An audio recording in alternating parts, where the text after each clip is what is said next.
El Benrojo avait des extraterrestres extrêmement puissants, allant d'extraterrestres suprêmes à des dieux. Tu es un petit ourson tout mignon. Voici pour toi un petit câlin. Après un long moment, je suis de retour pour te présenter ceux qui, selon moi, sont les extraterrestres les plus puissants d'Albedo. Si tu penses que l'un de ces extraterrestres devrait être à une autre place, s'il te plaît, indique-le dans la section des commentaires. J'ai quelques surprises importantes pour toi à la fin de la vidéo.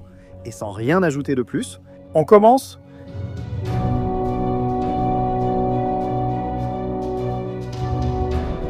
Alien X. Il ne serait pas surprenant qu'Alien X occupe la première place parmi la plupart des extraterrestres les plus puissants de Bendix. Mais tu serais sans doute surpris d'apprendre qu'Albedo possède une version de cet extraterrestre. Albedo a réussi à obtenir le pouvoir d'Alien X et à devenir un dieu. Finalement, il avait le pouvoir de se venger de Ben et de son maître, Asmond. Mais malheureusement, les choses n'ont pas été aussi faciles, car Albedo ne savait pas qu'utiliser le pouvoir d'Alien X comportait de nombreux risques, comme d'être détruit par Bellicus et Serena, ou simplement rester piégé et ne pas pouvoir en sortir. Grâce au professeur Paradox, nous avons découvert que dans un monde alternatif, il est arrivé cela à Albedo. Tu as voyagé à travers le temps. Comme des mondes parallèles? Exactement, ces mondes sont aussi réels que le nôtre.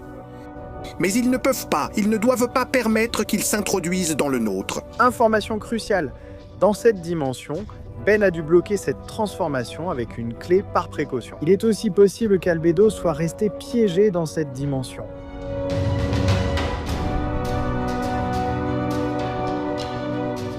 Albedo suprême.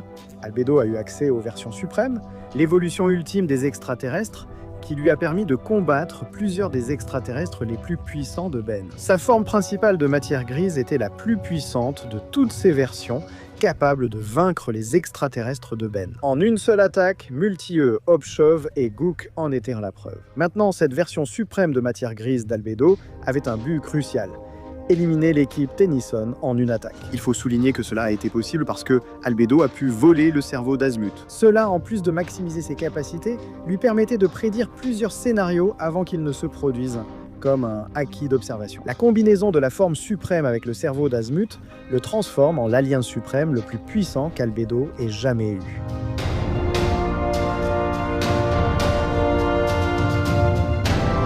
Nous avons vu cet alien faire ses débuts à la fin de la saga d'Ultimate Alien.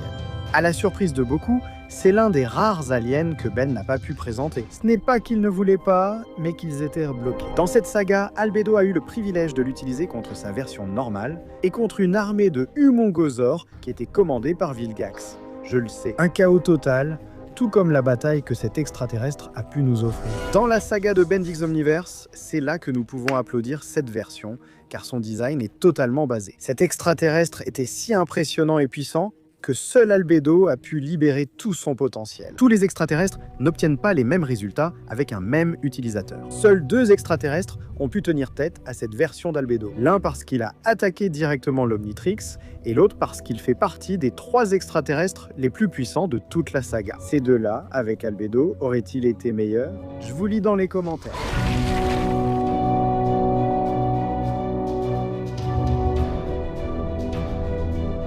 La version évoluée de Mono Aranya était le King Kong de Bendix. Il s'est souvent battu contre les extraterrestres les plus puissants de Ben. Lors de certains combats, il montrait sa puissance, comme à 4 bras, où sa supériorité était évidente. Le pauvre Shock Squatch, il s'est contenté de l'humilier. Lors de 2 combats contre cet extraterrestre, il a choisi de jouer avec son adversaire. Face à Tommy, il a subi l'une des attaques les plus puissantes de la saga, la 14e en puissance. Pour voir les plus puissants, je te mets une vidéo juste ici en haut.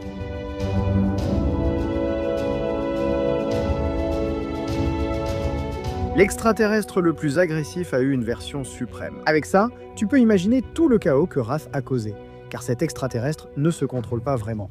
Sa version suprême avait un style unique, c'est le meilleur design de tous les extraterrestres suprêmes vus dans toute la série. Regarde simplement sa veste, blouson ou comme on l'appelle dans ton pays, elle a un visage qui, je suis presque sûr, est le sien avec quelques dents. Cette version d'Albedo a réussi à avoir des éclairs de génie, allant jusqu'à élaborer un plan pour anéantir Asmund. Tout cela a été possible parce que Albedo contrôlait cet extraterrestre.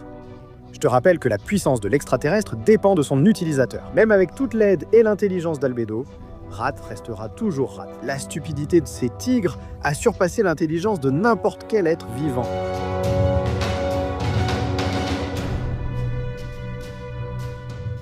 Echo Suprême, beaucoup pensèrent que cette version extraterrestre serait mieux classée. Mais sache que les capacités de cet extraterrestre sont clairement exagérées. Albedo ne maîtrisait pas la version suprême de cet extraterrestre comme Ben.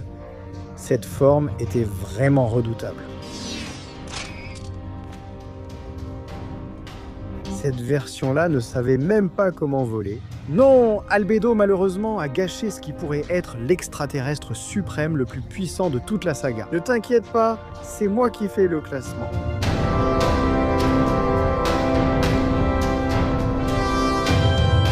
La place suivante regroupe les derniers extraterrestres suprêmes détenus par Albedo. Gravatac Suprême et Artiguana Suprême, deux versions que personne n'attendait, mais qui ont vraiment attiré l'attention. Gravatac avait été capable de former 3 mini-satellites super élégants, tandis que le design d'Artiguana Suprême ressemblait beaucoup à celui de Tortank. Les formes suprêmes sont naturellement supérieures aux formes naturelles. Maintenant, Albedo a eu quelques transformations avec lesquelles il a vraiment réussi à se démarquer, qui pourraient figurer dans un mini-classement à l'intérieur de ce top. Humongozor serait en tête, ce qui est logique car il est déjà un extraterrestre très puissant. Lors du braquage ultime, il a démontré sa puissance. Ici, il affrontait l'inspecteur 13, expert en technologie qui envoyait sans cesse ses créations. Mais cela importait peu à Humongozor, tout ce qui se trouvait sur son chemin, il le détruisait. La deuxième place est paradoxale car c'est un extraterrestre ayant vaincu Humongozor. Jetray occupe la deuxième place, ayant la tâche difficile d'arrêter Humongozor et de l'humilier. Dans l'épisode Bonne copie et Mauvaise copie, Ben rencontre Albedo pour la première fois. Il était surprenant qu'ils aient le même Omnitrix, les mêmes extraterrestres et même la même apparence. Maintenant, il y avait quelque chose qui les différenciait l'un de l'autre. Et c'était la façon dont ils utilisaient à leurs extraterrestres. Albedo, pour une raison quelconque, était carrément un maître avec Jetray. Il lui a montré comment bien utiliser ses extraterrestres, prouvant que le plus grand n'est pas toujours le plus fort. Frio était fou, la version d'Albedo pouvait affronter un extraterrestre ayant l'avantage sur ses capacités. Imagine qu'il a pu geler feu marécageux. Dans cet épisode, dans la saga de Bendix Omniverse, cela a été doublé. Voir un Frio qui n'avait pas peur de blesser ses ennemis, c'était génial. Pour la première fois, il utilisait ses capacités qui sont déjà terrifiantes. La place suivante revient à Raph.